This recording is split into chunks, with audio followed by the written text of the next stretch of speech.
Bom, vamos para o Teorema 2, então. No Teorema 2 a gente vai usar o Teorema 1, né, na sua demonstração, e vamos falar do que ele se trata inicialmente. O Teorema 2, ele é como se fosse outras alternativas ao postulado 3.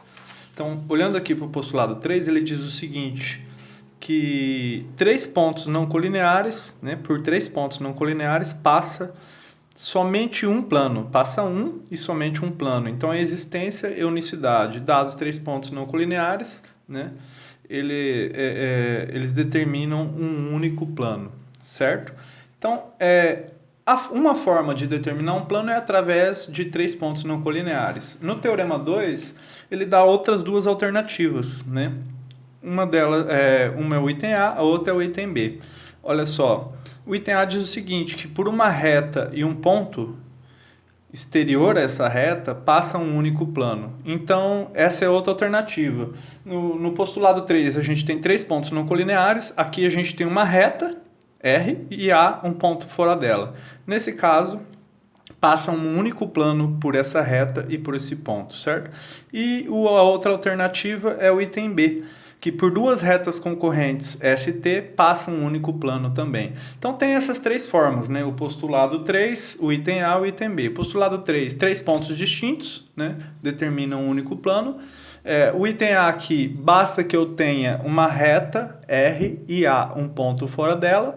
E no item B, basta que eu tenha duas retas concorrentes, certo? Então vamos mostrar o item A e o item B, né? No item A, por hipótese, a gente tem uma reta R e há um ponto exterior a essa reta. Aí a gente vai mostrar que existe um único plano passando por R e A. Para isso, a gente vai recair no postulado 3, onde a gente tem três pontos determinando uma única reta. Um único plano, desculpa. Certo? Então, bora lá. Eu vou primeiro fazer a representação geométrica nas hipóteses, que é o que a gente tem aqui. Olha só, aqui a gente tem um plano π, certo? E por hipótese a gente tem uma reta R e um ponto A exterior a ela, certo? Beleza? O plano é o que a gente vai provar, né? O que a gente tem inicialmente é a reta R e um ponto A exterior a ela. E aí a gente vai mostrar que passa um único plano π por esses dois. O que a gente vai mostrar é que, no fim, existe um único plano π tal que A pertence a π e tal que R está contido em π, certo? Bom, é isso que a gente precisa provar, que existe um único plano tal que ocorre isso e isso. Qual é o recurso que a gente usa aqui? A gente vai utilizar o postulado. Então, para isso, a gente considera dois pontos distintos da reta R. Olha só, B e C.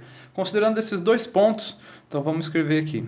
Sejam B e C dois pontos da reta R distintos.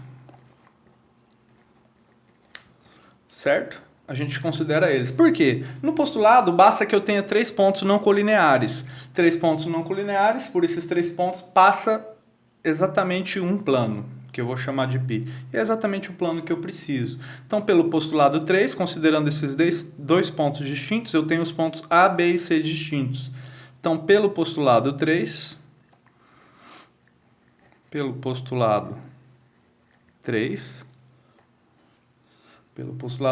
existe um único plano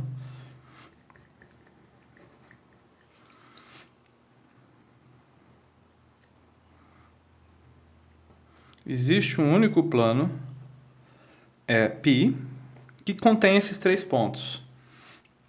Tal que, vou escrever assim, ó, tal que A, B e C pertencem a π. A, B e C pertencem a π, certo? Então eu recaí, né? Eu criei um artifício para cair no postulado 3. Então, considerando dois pontos distintos da reta, eu tenho os três pontos A, B e C.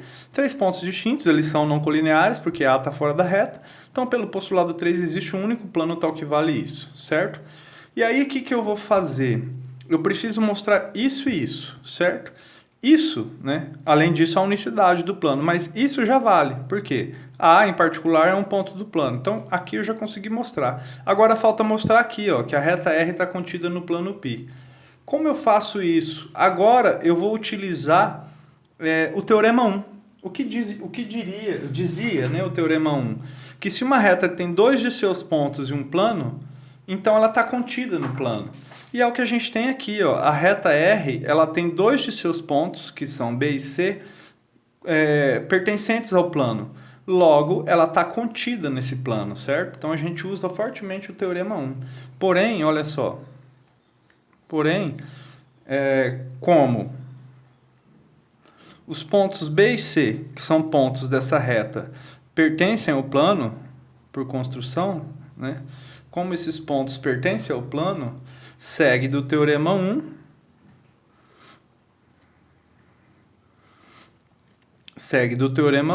que essa reta está contida no plano, certo? Isso é o que diz o teorema. Se dois pontos da reta pertencem ao plano, então a reta toda está contida no plano. Pronto, com isso, a gente conseguiu provar que também a reta está contida no plano. O que a gente queria mostrar é que pela reta R e o ponto A passa um único plano. A gente já mostrou que essa reta e esse ponto, né, por eles passa esse plano, ou seja, A pertence ao plano e R está contida no plano. Então a gente já mostrou que passa esse plano. Como que a gente argumenta que ele é único? A argumentação é bastante simples. Eu vou afirmar, depois a gente argumenta. Logo, que é o que a gente queria, π é o único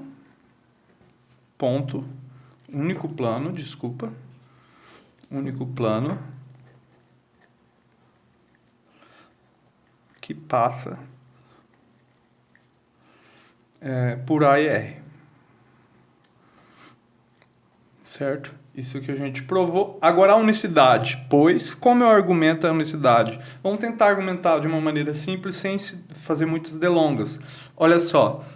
Suponha que se existisse um outro plano que passa por A e R, o que ocorreria? Se eu tenho um outro plano que passa por A e R, em particular, como ele passa por R, ele passaria pelos pontos B e C, certo? Logo, ele passaria pelos pontos A, B e C. Porém, π é um único plano que passa por A, B e C. Daí nasce a contradição. Então eu posso argumentar assim, pois se existisse outro, para não delongar muito, existisse outro, então segue da unicidade, né? A contradição vem da unicidade aqui, olha.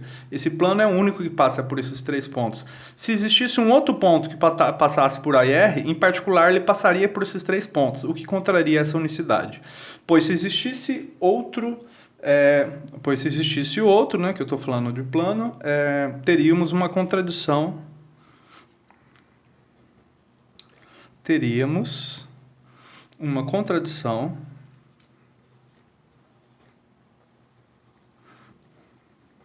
Com A, B e C pertencerem a π, certo?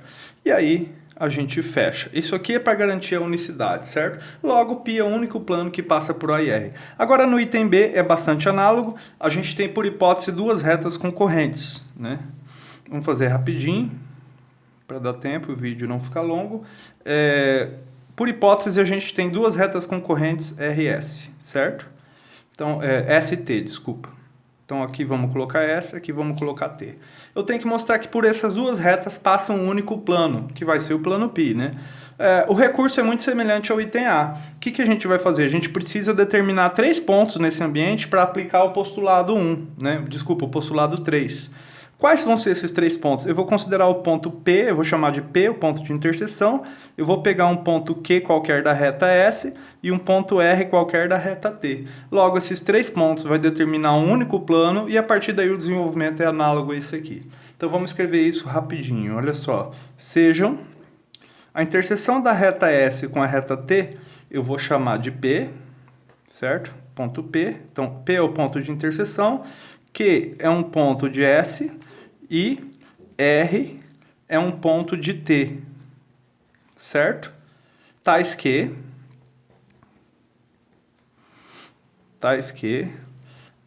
Q é distinto de P, né? Eu vou pegar um ponto de S distinto de P, Q é distinto de P, e R também distinto de P. Dois pontos das respectivas retas distintos do ponto de interseção, para eu ter 3 pontos não colineares, certo?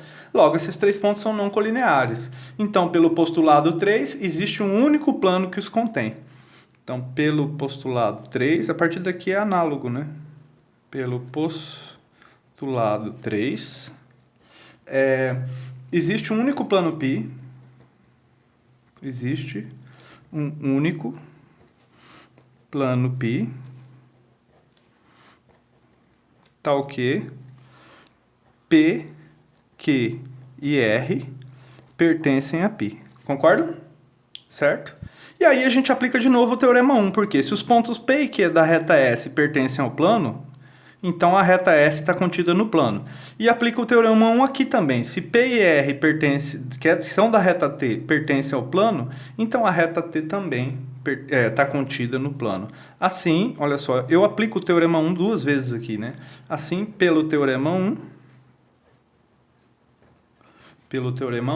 que eu vou ter? S contida, né? A reta S contida em π e a reta T também contida em π. Essa seria a ideia. Aplica o teorema 1 aqui. Se esses dois pontos que são da S estão no plano, então a reta está contida no plano e analogamente para a reta T. Bom, então com isso eu já provei que por essas duas retas passa esse plano, né? Que é isso aqui, ó. A reta S está contida no plano π e a reta T está contida no plano π. A unicidade é análogo ao que a gente viu. Então, logo, ao item anterior, o item A. Logo, π é o único plano que contém S e T, certo? Olha só, ele contém S e T, mas por que é o único? Porque se existisse outro plano que contém S e T, certo? Em particular, esse plano conteria os pontos P, Q e R, né? Se ele contém as duas retas, ele conteria esses 3 pontos. Porém, π é um único plano que contém esses 3 pontos, o que cai em contradição. Então, se eu supor que existisse um outro nessas características, que contém ST, eu caio em contradição com a unicidade desse plano aqui, ó, que satisfaz essa afirmação. Então, pois se existisse outro,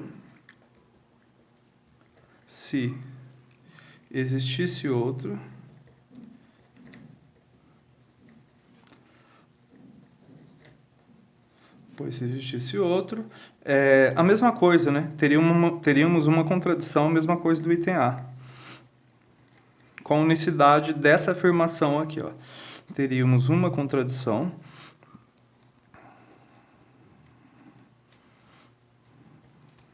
com o fato de que P, Q e R pertencem a π, né? Que são, π é o único plano que satisfaz isso, certo? Então a ideia é essa: se existisse um outro plano que contém ST, ele conteria esses pontos, porém, π é o único plano que contém esses pontos. Daí nasce a contradição. Com isso a gente conclui essa demonstração e a gente fecha as 3 formas, né? Para determinar um plano eu posso ter 3 pontos não colineares, certo? Isso é o postulado. Ou uma reta e um ponto fora dela, item A, ou 2 retas concorrentes. Esse seria o item B. E essas são as 2 demonstrações. Beleza? Bom, é isso aí. Até a próxima sessão de vídeos.